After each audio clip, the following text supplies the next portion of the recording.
अज़ीज़ तलबा व तालिबात अस्सलामु अलैकुम। हमारे 2 चैप्टर मुकम्मल हो चुके हैं और अभी हम हमारे तीसरे चैप्टर को पढ़ रहे हैं जिसका नाम है आयोजन, प्लानिंग। हमने हमारे इससे पहले वाला जो लेक्चर हुआ था उसमें हमने आयोजन की तारीफ़ देखी थी और उसकी खुसूसियात देखी थी। आज हम उसके हुदूद देखेंगे। जैसे एक सिक्के के 2 पहलू होते हैं वैसे ही आयोजन यानी मर्यादा की जितनी अहमियत है वैसे ही उसके कुछ हुदूद भी हैं।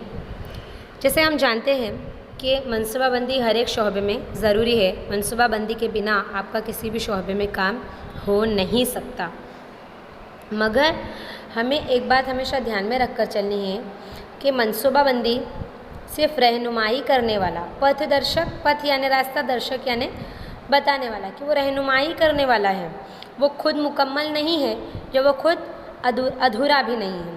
तो जैसे उलमाओं ने इसकी तारीफ़ बताई, कुछ उलमाओं ने इसकी अहमियत बताई, वैसे ही कुछ उलमाओं ने इसके हुदूद बताए और इन्हीं हुदूदों की बात आज हम हमारे इस सेशन में करेंगे, जिसमें सबसे पहला हुदूद है भाविनी अनिश्चितता यानी मुस्तकबिल का तय ना होना।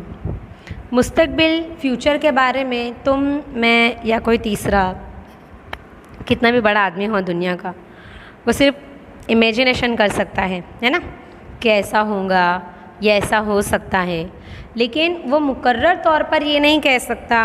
वो एक फिक्स अंदाज़ा हम सिर्फ अंदाज़ा लगा सकते हैं, हम लेकिन फ़िक्स नहीं कह सकते कि यही होगा। हम मुकर्रर बात नहीं कर सकते कि ऐसा ही होगा। इसका मतलब क्या हुआ कि जो हमारा मुस्तकबिल है वो नामुकर्रर है। तो जो मुस्तकबिल हमारा नामुकर्रर है, वक्त और हालात के साथ अगर मुस्तकबिल में बदलाव आता है तो अगर हमारे प्लानिंग में कहीं कोई कमी रह जाती है तो शायद हम मुस्तकबिल में इन फ्यूचर उसको लागू नहीं कर सकते, या अगर हमने लागू कर दिया है तो जो रिज़ल्ट हमने सोचा था, जो गोल हमने सेट किया था, शायद हम उस गोल को हासिल ना कर सकें। दूसरा हमारा पॉइंट है खर्चाड़ प्रक्रिया, कि मनसूबाबंदी करने के लिए जो निष्णांत होते हैं, जो एक्सपर्ट्स होते हैं, जो प्लानिंग करते हैं, उनकी सलाह ली जाती है, उनको रखा जाता है। उनकी फ़ी कैसी होती है? बहुत ज़्यादा होती है, क्योंकि ये लोग बहुत एक्सपर्ट होते हैं अपने शोबे में, अपने काम में, प्लस इनके पास अनुभव यानी तजुर्बा होता है, एक्सपीरियंस होता है। तो हमें जो मनसूबाबंदी है या जो प्लानिंग है ये कैसी पड़ जाती है? ज़रा महंगी पड़ जाती है। उसमें हमारा वक्त, हमारी कुव्वत और हमारा पैसा, ये तीनों चीज़ें कहीं ना कहीं पे बर्बाद होती है। इसीलिए आयोजन एक कैसी प्रोसेस है? बहुत एक्सपेंसिव है, बहुत महंगी पड़ जाती है। तीसरा हमारा पॉइंट है लंबी प्रक्रिया, यानी एक तीसरी जो हमारी हुदूद है हमारे आयोजन की या मनसूबाबंदी की, उसका नाम है लंबी प्रक्रिया यानी लंबी प्रोसेस। कि मनसूबाबंदी के लिए हमें क्या चाहिए? वक्त चाहिए। क्यों वक्त चाहिए? क्योंकि मनसूबाबंदी करने के लिए हमें सबसे पहले तो हमारे शोबे से रिलेटेड सारी मालूमात को इकट्ठा करना पड़ता है, फिर उसकी जांच करनी पड़ती है कि ये इसमें से हमारे काम की चीज़ें कितनी हैं या हमें कौन सी चीज़ें काम आ सकती हैं। और इसके अलावा हमें इनके ऑप्शंस भी रेडी करने होते हैं। ऑप्शंस कौन से रेडी करने होते हैं कि अगर प्लान ए हमारा सक्सेसफुल नहीं हुआ तो प्लान बी अगर हमारा सक्सेसफुल नहीं हुआ तो प्लान सी, इस तरीके से। तो कहीं ना कहीं पे मनसूबाबंदी हमसे क्या मांग लेता है? बहुत बड़ा वक्फा मांग लेता है या ज़्यादा वक्त मांग लेता है, जो कि उसकी एक हुदूद है, उसकी एक लिमिटेशन। इसके बाद हमारा आगे का पॉइंट है आयोजन अप्रस्तुत, कि हम जानते हैं कि मनसूबाबंदी किसके साथ जुड़ी हुई है? मुस्तकबिल के साथ जुड़ी है। और मुस्तकबिल में क्या हो सकता है ये कोई नहीं जानता, क्योंकि वक्त और हालात हमारी इकाई पर असर करते ही हैं। तो बहुत बार ऐसा हो जाता है कि हमने मनसूबा बनाकर तो रखा हुआ है, लेकिन वक्त और हालात ऐसे क्रिएट हो जाते हैं, ऐसे बन जाते हैं कि हम चाहकर भी हमारे मंसूबे को उन हालातों में या उस वक्त पर यूज़ नहीं कर सकते, उसको प्रस्तुत नहीं कर सकते, उसको पेश नहीं कर सकते। हमको उसको छुपा कर ही रखना पड़ता है या उसको साइड में रखना पड़ता है। इसके बाद जो इसकी हुदूद है उसका नाम है जड़ता प्रेरे, यानी ये कहीं ना कहीं पे कैसा है, जड़ यानी सख्ती बरतता है कभी कभी प्लान हमारे साथ। क्यों? क्योंकि ये एक प्रोग्राम है, ये एक कार्यक्रम है जिसको हमने सेट किया है, जिसको हमने अरेंज किया है ना।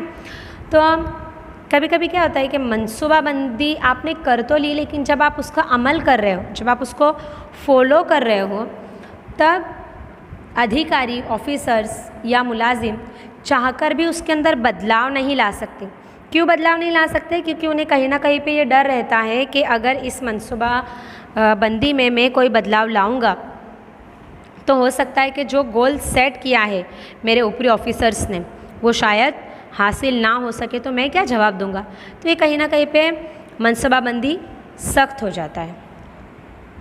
इसके बाद वाला हमारा पॉइंट है बाह्य परिबड़ों अनिश्चितता। बाह्य यानी बैरूनी, के जो बैरूनी चीज़ें हैं ये भी नामुकर्रर है। अच्छा, अब ये बैरूनी चीज़ें कौन कौन सी है? जैसे कभी पेट्रोल डीजल के दाम में कमी आ जाना या बढ़ जाना, फिर जो रॉ मटेरियल्स होता है जो आप आपकी प्रोडक्शन के लिए यूज़ करते हो उनके दामों में कमी आ जाना या बढ़ जाना, लाइट बिल वगैरह में इजाफ़ा या कमी, ये सारी चीज़ें जो बैरूनी जिनको हम कह सकते हैं, ये सारी चीज़ें भी हमारे मैनेजमेंट पर, हमारी इकाई पर या हमारे मंसूबे पर इफ़ेक्ट करती है।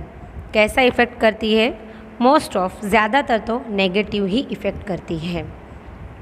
इसके बाद वाला हमारा पॉइंट है 7वां, इसकी जो लिमिटेशन है अपूर्ति माहिती यानी अधूरी मालूमात। जैसे हमने हमारे तीसरे पॉइंट में देखा था कि हमें सारी मालूमात मनसूबाबंदी करने के लिए इकट्ठी करनी होती है। अब ये ज़रूरी तो नहीं है कि जो मालूमात हमें मिली है वो सारी सच ही हो या मुकम्मल ही हो। ये भी हो सकता है कि जो मालूमात हमें मिली हो वो उसमें कुछ सच ना हो, कुछ अधूरी हो या कुछ साफ ना हो।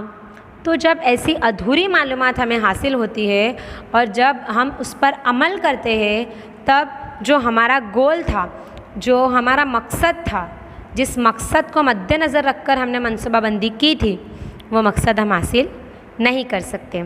इसके बाद इसका 8वां हुदूद है कर्मचारिणी कार्य सृजनात्मकता में अवरोध। के जो मुलाजिम हैं उनके काम करने की जो क्रिएटिविटी है, सृजनात्मकता यानी क्रिएटिविटी, अवरोध यानी रुकावट, ये रुकावट पैदा करता है। कौन? आयोजन। कैसे? क्योंकि क्रिएटिविटी बोलते ही किसको है कि आपके अंदर जो कुव्वत है, आपके अंदर जो शक्ति है, आप उसके बलबूते पर कुछ नया करो। लेकिन अब आपको कह दिया गया है कि आपको इतना ही करना है और ऐसा ही करना है, तो अगर आप चाहो तो भी कुछ नया नहीं कर सकते, या आप डरोगे कुछ नया ट्राई करने से। क्यों डरोगे? क्योंकि आपको एक ढांचे में बांध दिया गया है, आपको एक लिमिट दे दी गई है कि आपको इसी ढांचे में रहकर काम करना है, इससे आगे आप नहीं निकल सकते। तो जो आपकी शक्ति है, जो आपकी कुव्वत है, जो आपकी स्पेशलिटी है, वो आप चाहकर भी अपनी इकाई तक नहीं पहुंचा सकते या अपनी इकाई को नहीं दे सकते। किसकी वजह से? प्लानिंग की वजह से। 9वां इसका हुदूद है पद्धतियों खामी युक्त उपयोग। जो तरीके हमने इख्तियार किए, जो प्रोसेस हम कर रहे हैं, वो कैसी है? खामियों से भरी हुई है। कि हम जो मनसूबाबंदी करते हैं उसमें जो अंदाज़े लगाते हैं, चाहे वो हिसाबी अंदाज़े भी होते हैं, तो ऐसा ज़रूरी है कि जो हमने हमारा हिसाबी अंदाज़ लगाया है वो हर बार सही हो। क्योंकि हमने तो देखा कि वक्त और हालात मुकर्रर नहीं है, फिर टेक्नोलॉजी में बदलाव आते रहते हैं, फिर हमारे सियासी मसले हो गए, हमारे समाजी मसले हो गए, कभी कोई कुदरती मसले हो गए। तो ये सारे मसाइल जब हमारे सामने पेश आते हैं, तब हमें हमारे प्लानिंग पर दोबारा सोचना पड़ता है।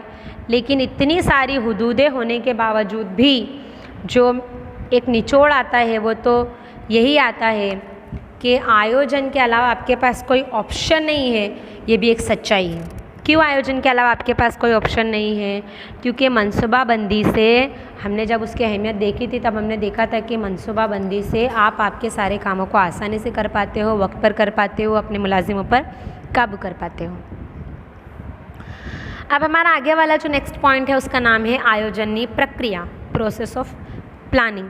के इससे पहले भी मैं इसकी खुसूसियात बता चुकी थी कि आयोजन एक बौद्धिक प्रक्रिया है, ये जहन से लिया जाने वाला फैसला है ना।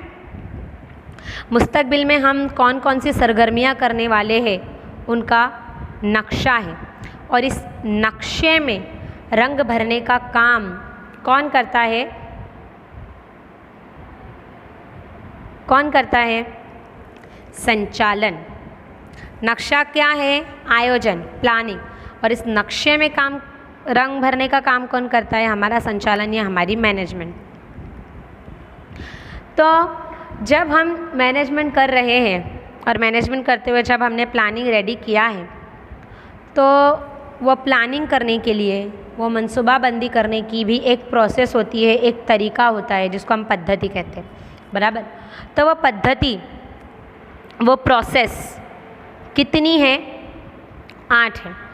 अब वो जो 8 प्रोसेस है वो हम एक के बाद एक देखते जाएंगे,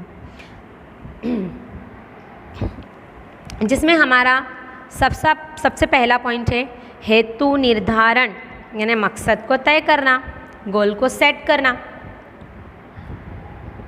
जब तक आप गोल ही सेट नहीं करोगे तब तक आप उसको पाने के लिए कोशिश कैसे करोगे? इसके लिए कहा जाता है कि मनसूबाबंदी मैनेजर्स को बहुत ज़्यादा यूज़फुल है। क्यों यूज़फुल है? क्योंकि जो आप मकसद तय कर रहे हो वो मकसद आपको प्लानिंग में सबसे पहले रखना पड़ेगा, क्योंकि आपका मकसद मुकर्रर करोगे, तय करोगे, उसके बाद आप आपके ऑप्शंस चूज़ करोगे, ऑप्शंस को पसंद करोगे कि अच्छा मेरे मकसद को पाने के लिए ये ऑप्शन मुझे मददगार साबित हो सकता है। दूसरा जो पॉइंट है आयोजना आधार स्पष्ट करवा, यानी मनसूबाबंदी आप किस बेस पर करने वाले हो, किस आधार पर करने वाले हो, पहले आपको ये साफ करना पड़ेगा कि आप सिर्फ अंदरूनी बातों को ध्यान में रख रहे हो, आप सिर्फ बैरूनी बातों को ध्यान में रख रहे हो, आप किसी एक्सपर्ट की, किसी उल्मा की जो बातें हैं उसको ध्यान में रख रहे हो, या आप किसी उल्मा की, किसी एक्सपर्ट की, उसको जो तजुर्बा हुआ है उसके काम के दौरान उसको ध्यान में रख रहे हो। आपको आपका आधार, आपका बेस्ट क्लियर करना पड़ेगा कि मुझे जो मेरा गोल हासिल करना है उसके लिए मैं क्या करूं। सिर्फ अंदरूनी बातों को ध्यान में रखूं, सिर्फ बैरूनी बातों को ध्यान में रखूं, या किसी का तजुर्बा ध्यान में रखूं। मगर हमें अगर प्लानिंग करनी है इन फ्यूचर तो मैं तो कहती हूँ कि सारी ही बातों को ध्यान में रखना चाहिए, अंदरूनी, बैरूनी, लोगों का तजुर्बा, क्योंकि वो तजुर्बा आसानी से हासिल नहीं हो सकता है और उस तजुर्बे से हमें भी सीख लेनी चाहिए। तीसरा जो पॉइंट है माहिती एकत्रित करी तेनु विश्लेषण करवू, यानी मालूमात को इकट्ठा करना, उर्दू लिखा इसका, मालूमात को इकट्ठा करना, जमा करना અને તેનું વિશ્લેષણ કરવું और उसकी जांच करना। हमने देखा कि आयोजन करने के लिए, मनसूबाबंदी करने के लिए हमें क्या करना पड़ता है? सबसे पहले मालूमात को जमा करना होता है। तो ये मालूमात हमें जमा हो गई, हमारे पास इकट्ठी हो गई, तो फिर हमें इसकी जांच भी करनी चाहिए ना। क्यों जांच करनी चाहिए? ताकि हमें ये इत्मीनान हो सके कि जो मेरे पास मालूमात है वो सही है और मेरी इकाई के लिए, मेरी सनद के लिए ज़रूरी है ना। हमारा नेक्स्ट पॉइंट है वैकल्पिक योजना तैयार करवी। अगर आप मनसूबाबंदी कर रहे हो तो आप उसका ऑप्शन भी तैयार रखना चाहिए। Plan A, plan B, plan C, plan D, इस तरीके से 2-3 प्लान आपको रेडी रखने चाहिए। कैसे? अगर आप किसी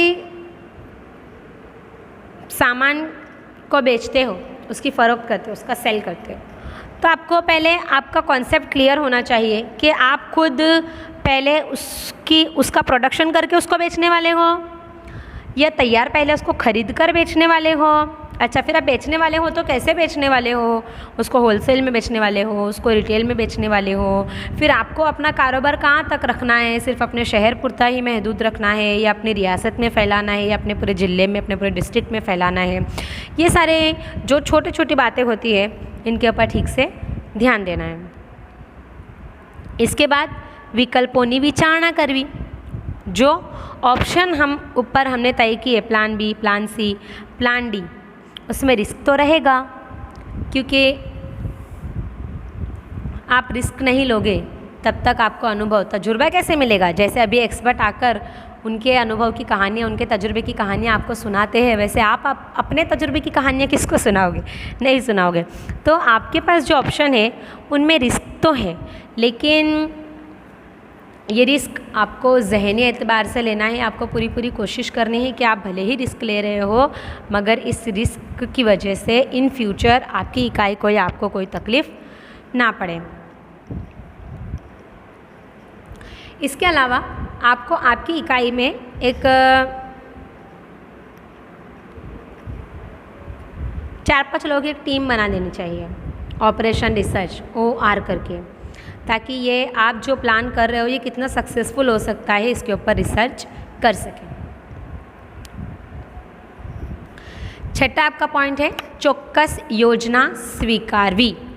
यानी जब अब आपने अलग अलग ऑप्शंस रेडी कर लिए, आपने सब पर स्टडी कर ली, तो ये सबसे टफ काम है कि इन सारे ऑप्शंस में से किसी एक को सिलेक्ट करना, क्योंकि जो सिलेक्शन है मैनेजमेंट के लेवल में वो टफ काम है, क्योंकि उस सिलेक्शन की सारी रिस्पॉन्सिबिलिटी आपके ऊपर है। अगर सही होता है तो भी, अगर गलत होता है तो भी। बट बी पॉजिटिव, क्योंकि हमने ज़हनी एतबार से फ़ैसला लिया है तो ठीक ही होगा। लेकिन अगर मान लीजिए कि कभी सक्सेसफुल ना हो तो भी हमें खुले दिल से उसका इस्तेकबाल करना चाहिए, और जो उसमें कमियां रह गई है उनको ढूंढना चाहिए, और नेक्स्ट टाइम ऐसी भूलें ना हो, ये सारी चीज़ें देख लेनी चाहिए। 7वां पॉइंट है गौण योजनाનું ઘડતર અને ચકાસણી। यानी दूसरा मनसूबा भी आप घड़तर यानी बनाना और चकासनी यानी चेक करना, जांच करना कि आपने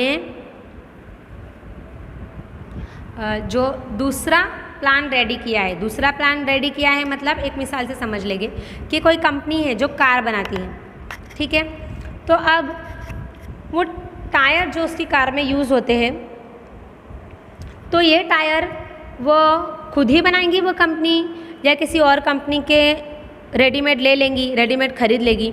ये डिसीज़न जिसको हम कहेंगे गौण योजना, जिसको हम कहेंगे कि हमारा दोयम मनसूबा है ना, तो ये डिसीज़न भी किसको लेना है, आपको लेना है, मैनेजर को लेना है या आला सतह वालों को लेना है।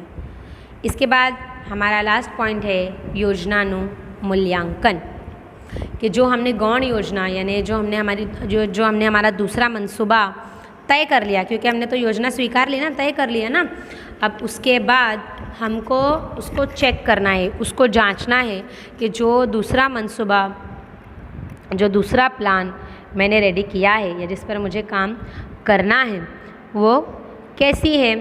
क्योंकि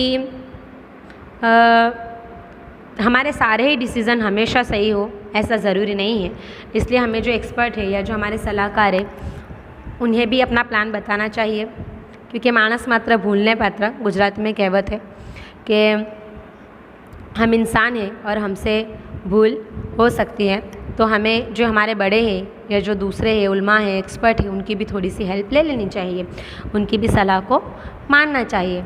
जैसे हम जानते हैं कि अगर मान लीजिए कि आपने जो आपकी सेकंड मनसूबाबंदी थी, जो सेकंड प्लानिंग थी, उसको आपने उलमाओं के साथ शेयर किया, एक्सपर्ट के साथ शेयर किया, और उन्होंने कहीं पे आपकी भूल बताई या उन्होंने कहीं पे कहा कि भाई इस वजह से तुम्हारी जो मनसूबाबंदी है ये फ़ेल हो सकती है, तो हमें क्या करना है, मन बड़ा रखकर, दिल बड़ा रखकर अपनी भूल को एक्सेप्ट कर लेना है और उसमें सुधार करना है, क्योंकि मनसूबाबंदी हमेशा चलने वाली सरगर्मी है। तो हमें फिर अब ये नाक मुँह फुलाकर नहीं बैठ जाना कि अच्छा इसने मेरी भूल काढ़ी ही कैसी। जस्ट लुक एंड लिप, कि बस देखो और अब आगे बढ़ो, कि हमने हमारी भूल देख ली, उसमें सुधार कर लिया, ओके, अपनी भूल को एक्सेप्ट कर लो और आगे बढ़ जाओ, अपने काम की तैयारी करो, आगे जो आप कर रहे हो उसकी, है ना। तो आज हमने हमारे तीसरे सबक आयोजन के हुदूद देखे और उसकी प्रोसेस, उसका तरीका देखा कि आप आयोजन किस प्रोसेस से कर सकते हो, किस तरीके से कर सकते हो। इंशाल्लाह अब हम जब जुमेरात के दिन मिलेंगे तो मनसूबाबंदी के किस में देख लेंगे, टाइप्स ऑफ प्लानिंग, एंड उसके बाद हम एलिमेंट्स ऑफ प्लानिंग, उसके घटक देख लेंगे। आप ये दोनों पॉइंट पढ़कर रखना, और हाँ कुछ ना समझ पड़े तो मुझे पूछ लिया करो और वीडियो पूरा देखा करो ध्यान से।